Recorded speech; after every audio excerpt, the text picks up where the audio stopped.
Hi friends, welcome back to Sakhi reviews. మా బావని మా ఇంటికి తీసుకువెళ్తానని చెప్పిన ఇందు, అడ్డుపట్ట చలపతి లక్ష్మి. అసలేం జరిగిందో తెలుసుకోవాలంటే ప్లీజ్ సబ్స్క్రైబ్ చేసి లైక్ చేయండి ప్లీజ్. ఇంకా స్టోరీలోకి వెళ్తే, ఈరోజు మీ అమ్మని చూడబోతున్నావని లక్కీతో చెప్తాడు రాజ్. మా అమ్మ ఎలా ఉంటుంది, ఎక్కడ ఉంటుందని లక్కీ ప్రశ్నల మీద ప్రశ్నలు వేస్తుండడంతో సాయంత్రం వరకు వెయిట్ చేయమని చెప్తాడు రాజ్. ఆ వెంటనే రేఖకి ఫోన్ చేసి, లక్కీకి తల్లినని ఒప్పుకుంటావా, లేక నేనే వచ్చి అందరి ముందు నిజం చెప్పనా అని బెదిరిస్తాడు.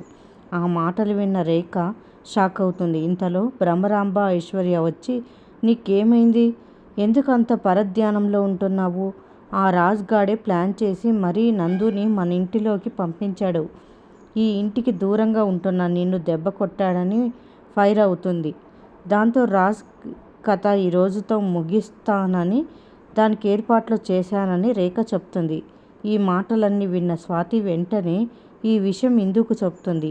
రాజును ఎలాగైనా కాపాడుకోవాలని అతను ఫోన్ ఎత్తకపోవడంతో వెంటనే రాజ్ తల్లిదండ్రులకు ఫోన్ చేసి చెప్పడంతో వారిద్దరూ కంగారు పడతారు.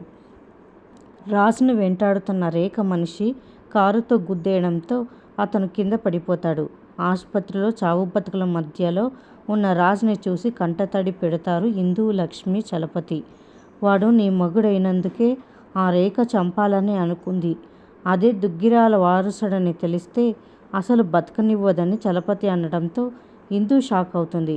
వాడు మీ నాన్నగారి అక్క కొడుకు, నీకు స్వయాన బావ అని చలపతి నిజం చెప్పేస్తాడు. వాడు ప్రాణాలతో ఉండాలంటే నీ ప్రేమను చంపేసుకోవాలి, నువ్వు వాడి జీవితంలో నుంచి తప్పుకోమని ఇందు కాళ్ళపై పడతాడు చలపతి. దాంతో ఇందు బాధతో వెళ్ళిపోతుంది. కిచెన్లో వంట చేసుకుంటున్న అపర్ణ దగ్గరికి రేఖ వచ్చి, మీ మనవడు కాని మనవడు ఆ రాజ్గాడు ఇంట్లో నుంచి వెళ్ళిపోయినా హాయిగా ఉన్నావా అని అడుగుతుంది. మీకు వాడి మీద చాలా కాన్ఫిడెన్స్ ఎక్కువ కదా, మీ మహారాణి ఇందుకి వాడు అండగా నిలబడి కాపాడతాడని ఫీలింగ్ కదా, వాడు దీనిని కాపాడుకోవాలంటే ముందు వాడిని వాడు కాపాడుకోవాలి కదా అని అంటుంది రేఖ. వాడు ఇక ఎప్పటికీ రాలేడు, ఈ కుటుంబంలోనే కాదు ఈ భూమి మీదే ఎక్కడ కనిపించడని రేఖ చెప్పడంతో అపర్ణ షాక్ అవుతుంది. వాడు చూడడానికి నీ కొడుకులా కనిపిస్తాడని కదా అంత ప్రేమ కురిపిస్తున్నావు, నీ అసలు కొడుకులాగే వీడు కూడా అంతర్ధానమైపోతాడని చెప్తుంది రేఖ. ఎదుటి వాళ్ళ నాశనం కోరుకుంటే ఏమొస్తుంది నీకు, ఆ నోటితో ఎందుకు అశుభాలు పలుకుతున్నావని మండిపడుతుంది అపర్ణ. మీరు సమూలంగా నాశనమైపోతుంటే నాకు చాలా ఆనందంగా ఉంటుంది. ఆ రాజుగాడు నీకు సపోర్టుగా ఉంటాడని కలలు కనొద్దు. ఆ రాజుగాడు వచ్చాడు పోయాడు, ఇక ఇంట్లో వాడు ఒక చరిత్ర మాత్రమేనని చెప్తుంది రేఖ. నీకు మిగిలింది ఒకే ఒక ఆప్షన్, వాడిని మర్చిపోవడమేనని అంటుంది. రేఖ మాటలతో అపర్ణ కంగారుపడి రాజుకి ఫోన్ చేయగా స్విచ్ ఆఫ్ వస్తుంది. ఆ వెంటనే ఇందుకి ఫోన్ చేస్తుంది అపర్ణ. అయితే ఇందు కూడా ఫోన్ లిఫ్ట్ చేయకపోవడంతో కంగారు పడుతుంది. డబ్బుల్లో పుట్టి దరిద్రంలో పెరిగాడు, విలాసంగా బతకాల్సిన వాడు మన చేతిలో పడి కష్టాల్లో బతికాడు. వాడి బతుకుంటే చాలు, వాడు అనుకున్నట్లు బిజినెస్లు చేస్తాడు, వాడు బాగుంటే అంతే చాలని చలపతి బాధపడతాడు లక్ష్మితో చెప్పి.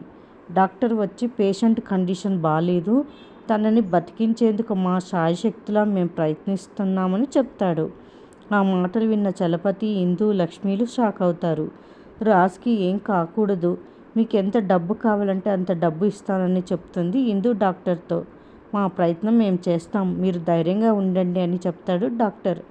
మా మధ్యలో నువ్వెందుకున్నావని ఇందుపై మండిపడతాడు చలపతి.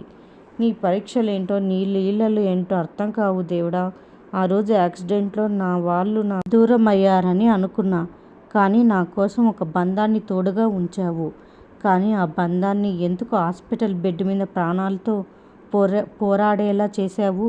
మా నానమ్మ తాతయ్య డౌట్ పడుతూనే ఉన్నారు, తను మా సొంత మనవడు అయ్యుండొచ్చు అని చెప్తూనే ఉన్నారు, కానీ నేనే మనిషిని పోలిన మనుషులు ఉంటారని వదిలేశాను. నా కష్టాలు తీరడానికి నేనే అద్దెమొగుడిగా నా ఇంట్లోకి తీసుకొచ్చాను, కానీ నా బంధాన్ని నాకు దగ్గర చేయాలని నువ్వే నా బావని పంపించావని ఇప్పుడే అర్థమైంది. ఇన్ని రోజులుగా నేను ఎన్నో కష్టాలు భరించాను. కానీ నా బావకి ఏమైనా అయితే భరించలేను. నాకు నా బావ కావాలని దేవుడికి ఏడుస్తూ దండం పెట్టుకుంటుంది ఇందు. ఇక తర్వాత డిశ్చార్జ్ అయి ఇంటికి వచ్చిన రాజు దగ్గరే ఉంటుంది ఇందు. నువ్వు తిరిగి మన ఇంటికి రావాలని చెప్తూ ఉంటుంది. కానీ రాజు ఇందు మాటలు పట్టించుకోకుండా లోపలికి వెళ్ళిపోతూ ఉంటాడు.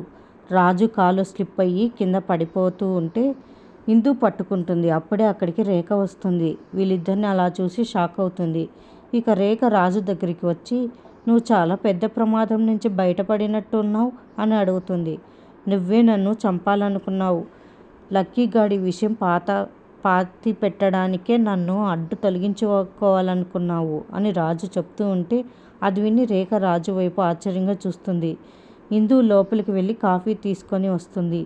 లక్కీ గాడికి కన్న తల్లివి నువ్వే అన్న నిజాన్ని నేను ఇంకొకరికి కూడా చెప్పానని రాజు చెప్పగానే రేఖ ఒక్కసారిగా షాక్ అయి రాజు వైపు ఇందు వైపు చూస్తుంది. ఇందు రేఖ వైపు కోపంగా చూస్తూ ఉంటుంది. మరిన్ని అప్డేట్స్ కోసం ప్లీజ్ సబ్స్క్రైబ్ చేయండి. Thanks for watching.